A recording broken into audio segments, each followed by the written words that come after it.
Akers. This is a cool new product I developed called the pump clip. It allows you to secure your hose on the side of your pump so you're never struggling with this thing.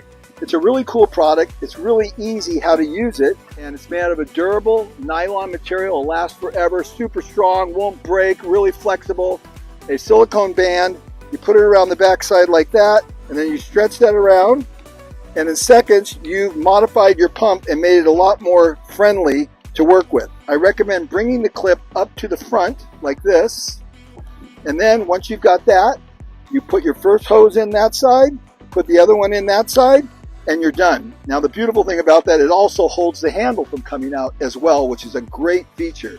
So when I developed this product, I was working with kiters all over the world who are my friends, and I said, what do you want? We came up with this design. It worked really well. But Nargis from Germany came up with a great idea.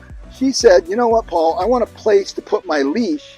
So we put something there called the Nargis clip. And it just basically clips on there like that. You can also take your leash and bring it around this side like that, and then take all the slack out of your leash and put it on there, and now you're set. So when you're done with your pump, you pumped your kite, you throw it in the sand, you don't have to worry about your hose getting in the sand and getting any sand in there and having that frustration. So you can get it at thepumpclip.com. They're only $5 a piece. It's just an awesome product. We've got it all over the world already. If you think of any way that we can improve it, let us know. We're a product development company, and we can improve that and make it better. And if you have any ideas for anything else in the kiting industry, let me know, because I'd love to develop that and make our industry that much more friendly. Thanks a lot. You're going to love this product.